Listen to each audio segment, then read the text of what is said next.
හොඳයි. අපි අද කතා කරන්න යන්නේ ශ්‍රී ලංකා පාර්ලිමේන්තුවේ ගෙවුණු සතියක සිදුණු දේවල් ගැන. මේ හැමදේම අපි බලන්නේ විපක්ෂයේ නිල ප්‍රකාශනයක් පදනම් කරගෙන. ඔව් මේක තමයි අපේ මූලාශ්‍රය. අපි මේ කතා කරන හැම තොරතුරක්ම අරගෙන තියෙන්නේ 2026 පෙබරවාරි 17 ඉඳන් 20 වෙනකන් කාලය ගැන විපක්ෂය නිකුත් කරපු නිල ප්‍රකාශනයෙන්. ඉතින් මේකේ තියෙන දේවල් තමයි අපි විග්‍රහ කරන්නේ. හරි. එහෙනම් අපි බලමු අද මොනවද කතා කරන්න කියලා. මුලින්ම අපි බලනවා පාර්ලිමේන්තුවේ ගෙවුණු සතිය කොහොමද කියලා පොදුවේ. ඊට පස්සේ අන්න ඒක තමයි වැදගත්ම දේ විශ්‍රාම වැටුප් ගෙන ඇතිවුණු ලොකු විවාදය. ඊළඟට ඒ විවාදයේදී දෙපැත්තෙන්ම ආපු තර්ක මොනවද කියලා බලමු. ඒ වගේම ආණ්ඩුව වගකීමට ලක් කරපු හැටි. සහ අන්තිමට මේ ලොකු විවාදයෙන් එහාට පාර්ලිමේන්තුවේ සිද්ධ වුණු තවත් දේවල් මොනවද කියලාත් බලමු. හොඳයි. එහෙනම් පටන් ගමු. මේ සතියේ පාර්ලිමේන්තුවේ ඇත්තටම ගිනිගත්ත මාතෘකාව තමයි මේක. ඒ කියන්නේ පාර්ලිමේන්තු මන්ත්‍රීවරුන්ට දෙන විශ්‍රාම වැටුප සම්පූර්ණයෙන්ම අහෝසි කරන්න ආණ්ඩුව ගෙනාපු යෝජනාව. මේක තමයි හැමෝගෙම අවධානයට ලක්ුණේ. ඉතින් මේ මුළු විවාදයේම හරි මැද තියෙන ප්‍රශ්නේ තමයි මේක. දේශපාලනඥයෙක්, ඒ කියන්නේ මහජන නියෝජිතෙක් තමන්ගේ සේවා කාලය ඉවර වුණාට පස්සේ ජීවිත කාලෙම විශ්‍රාම වැටුපක් ලබන්න ඕනේද? මේක සාධාරණද? ඔන්න ඔය ප්‍රශ්නේ වටා තමයි මුළු තර්කයම ගොඩනැගෙන්නේ. හොඳයි. මේ ගැටුමේ මූලය මොකද්ද? ඒ තමයි මේ යෝජිත පනත් කෙටුම් පොත. මේකේ හරීම සරල අදහසක් තියෙන්නේ. ඒ තමයි මින් පස්සේ පාර්ලිමේන්තුවට තේරිපත් වෙන කිසිම മന്ത്രിවරයෙකුට විශ්‍රාම වැටුපක් හිමි වෙන්න බෑ කියන එක. සම්පූර්ණයෙන්ම අහෝසි කිරීමක්. මෙතන තමයි කතාවේ රසවත්ම හරිය තියෙන්නේ. දෙපැත්තෙම තර්ක සම්පූර්ණයෙන්ම වෙනස්. ආණ්ඩුව කියනවා බලන්න රටේ තියෙන මූල්‍ය තත්වය, ඒ වගේම මිනිස්සු මේ ගැන හිතන විදිහ, ඒ නිසා මේ විශ්‍රාම වැටුප අයින් කරන්න ඕනේ කියලා. හැබැයි විපක්ෂ ස්ථාවරය ඊට හාත්පසින්ම වෙනස්. එයාලා කියන්නේ නෑ. අල්ලස දූෂණය වගේ දේවල් නවත්ත ගන්නත්, ඇත්තටම රටට වැඩක් කරන්න පුරුවන් උගත් බුද්ධිමත් අය දේශපාලනයට ගෙන ගන්නත් මේ විශ්‍රාම වැටුප අත්‍යවශ්‍යයි කියලා. හරි.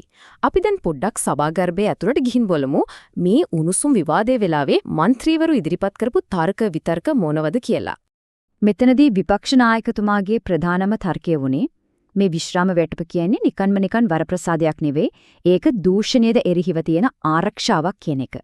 එතුවා පෙන්නද දුන්න මහජන නියෝජිතයෙකුට යම් මූල්‍ය ස්ථාවරත්වයක් දුන්නම එයාලව අල්ලසට දූෂණයට පෙළඹෙන එක අඩු වෙනවා කියලා. ඒ වගේම മന്ത്രി හර්ෂණා රාජකරුණ තව පැත්තක් ඉස්මතු කළා. එතුමා කිව්වේ අපිට පාර්ලිමේන්තුවට ඕන වෘත්තිකයන් බුද්ධිමතුන්. ඉතින් ඒ වගේ අය තමන්ගේ වෘත්තීය ජීවිතේ කැප කරලා දේශපාලනයට එනකොට විශ්‍රාම ගියට පස්සේ එයාලට ස්ථාවරත්වයක් ලබා දෙන එක හරිම වැදගත්. නැත්නම් ඒ වගේ අය එන්න පෙළඹෙන්නේ නැහැ. මේක ඇත්තටම හරිම වැදගත් ඓතිහාසික කාරණයක්. විපක්ෂයේ මතක් කරලා දුන්නා ඇයි මුලින්ම මේ മന്ത്രി විශ්‍රාම වැටුප පටන් ගත්තේ කියලා. ඒකට හේතුව තමයි අපේ නිදහස් අධ්‍යාපනයේ පියා විදියට අපි සලකන CWW කැන්නන්ගර් මැතිතුමා වගේ උදාර මිනිස්සු දුරෙන් අයිනුනායට පස්සේ මුහුණ දීපු ආර්ථික දුෂ්කරතා. ඉතින් ඒ වගේ තත්ත්වයක් ඇති නොවෙන්න තමයි මේක හඳුන්වලා දීලා තියෙන්නේ. හැබැයි මේ තර්කවලට ප්‍රතිතර්කත් ආවා. මන්ත්‍රී දිලිත් ජයවීර මෙතනදි කෙලින්ම චෝදනාවක් එල්ල කළා. එතුමා කිව්වේ මේ පනත ගේන්න මූලික වෙන ජනතා විමුක්ති පෙරමුණ NPP එක කුහක විදියට වැඩ කරනවා කියලා. එතුමා ප්‍රශ්න කරා JVP එකේ හිටපු മന്ത്രിවරු 71කගේ විතර විශ්‍රාම වැටුප් පක්ෂයට අරගෙන තියෙනවා. ඒවට මොකද මුනේ කියලා. මේකෙන් එයා ඒ අයගේ අභිප්‍රාය ගැන ලොකු සැකයක් මතු කළා.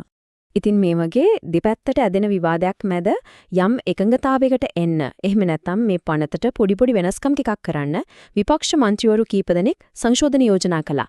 හැබැයි තීරණාත්මකම දේ තමයි ආණ්ඩුව ඒ කිසිම සංශෝධනයක් බාරගත්තේ නැහැ. ඔක්කොම ප්‍රතික්ෂේප කළා. ඒ කියන්නේ මැදමාවතකට එන්න තිබුණු ඉඩ සම්පූර්ණයෙන්ම ඇහිරිලා ගියා. හොඳයි. අපි දැන් මේ ලොකු විවාදයෙන් පොඩ්ඩක් එහාට යමු. මොකද පාර්ලිමේන්තුවේ වැඩ කියන්නේ විවාද විතරක් නෙවෙයි. ආණ්ඩුව කරන දේවල් ගැන කෙලින්ම ප්‍රශ්න කරලා එයාලව වගකීමට ලක් කරන එකත් පාර්ලිමේන්තුවේ ප්‍රධානම කාර්යයක්. බලමු ඒක කොහොමද උනේ කියලා. මේක බලන්නකෝ මේ සතියේ മന്ത്രിවරු ආණ්ඩුවෙන් ප්‍රශ්න කරපු දේවල් වල පරාසෙ කොච්චර පුළුල්ද කියලා. මේවා නිකම් ප්‍රශ්න නෙවෙයි. නොරොච්චෝලි ගල්ලංගුරු ගනුදෙනුව ගැන දූෂණ චෝදනා වගේ බරපතල ආර්ථික කාරණා ගැන ප්‍රශ්න කළා. ශ්‍රී ලංකන් ගුවන් සේවයේ දැවැන්ත ණයබර ගැන ඇහුවා. රටේ විදේශ සංචිතවල තත්ත්වය ගැන ප්‍රශ්න කළා. ඒ විතරක් නෙවෙයි සමාජ ප්‍රශ්න. රටේ වැඩි වෙන සංවිධානාත්මක අපරාධ ගැන, නීතිඥයේ ඝාතනය වීම ගැන මේ හැමදේම ගැන රජයෙන් උත්තරේ ඉල්ලුවා. මේකෙන් පැහැදිලි පාර්ලිමේන්තුව කියන්නේ නීති හදන තැනක් විතරක් නෙවෙයි ආණ්ඩුව කරන කියන දේවල් දිහා ඇහැ ගහගෙන ඉන්න ප්‍රධාන වේදිකාවක් කියලා. හරි. විශ්‍රාම වැටුප් විවාදයයි ප්‍රශ්න කිරීම් ටිකයි ඇරුණම තව මොනවද මේ සතියේ පාර්ලිමේන්තුවේ සිද්ධ වුණේ? අපි බලමු අනෙක් නීති සම්පාදන සහ රාජ්‍ය තාන්ත්‍රික වැඩ කටයුතු ගැන. මෙන්න තියෙනවා සතියේ දින දර්ශනය වගේ දෙයක්. බැලු බැලමට පීනෝනේ දෙක දවසක්වත් නිකමිදලානේ. පෙබ්‍රුවාරි 17 විශ්‍රාම වැටුප් ගැන විවාද කරා. 18 වෙනිදා වෙළඳබදු රේගු ගැන අලුත් රෙගුලාසි අනුමත කරා. 19 වෙනිදා අධිකරණ පද්ධතියටයි අන්තරායදායක ඖෂධ නීතිවලටයි අදාළ සංශෝධන ගැන කතා කළා. 20 වෙනිදා ආයත් නරොච්චෝලේ ගල්ලංගුරු ගැන විවාදයක්. ඉතින් සෑහෙන්න වැඩ වෙලා තියෙනවා. මේ අතරේ ආණ්ඩුවේ න්‍යාය පත්‍රයට අමතරව තනි മന്ത്രിවරුන්ගෙන් අපු යෝජනා දෙකකුත් ඉදිරිපත් වුණා. එකක් තමයි ගොඩාක් දෙනාගේ විවේචනයට ලකුණු ත්‍රස්තවාදයේ වැළැක්වීමේ පනත. ඒ කියන්නේ PTA එක අහෝසි කරන්න කියන යෝජනාව. අනික උඩරට විවාහ සහ දික්කසාද පනත සංශෝධනය කරන්න කියන යෝජනාව. පාර්ලිමේන්තුවේ වැඩසභා ගර්භයට විතරක් සීමා වෙන්නේ නැහැ කියන්න මේක හොඳම උදාහරණයක්.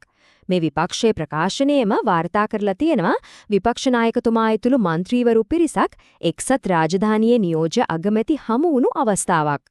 ඉතින් පේනවනේද පාර්ලිමේන්තු කටයුතු ජාත්‍යන්තර මට්ටම දක්වාත් යනවා. හරි. අපි දැන් මේ කතා කරපු හැමදේම එකතු කරලා බලමු. මේ සතියේ පාර්ලිමේන්තුවෙන් අපිට ගන්න පුළුවන් ප්‍රධානම පාඩම එව නැත්නම් ටේක් අවේ එක මොකක්ද කියලා. මේක තමයි කතාවේ සාරාංශය. මේ මුළු සතිය පුරාම පාර්ලිමේන්තුවේ තිබුණේ එකිනෙකට පරස්පර මතවාද දෙකක් අතර ලොකු ගැටුමක්. එක පැත්තකින් දේශපාලනඥයන්ට දෙන වරප්‍රසාද කපන්න ඕන කියන ජනප්‍රිය මතය, ඒ කියන්නේ පොපියුලිස්ට් තල්ලුව.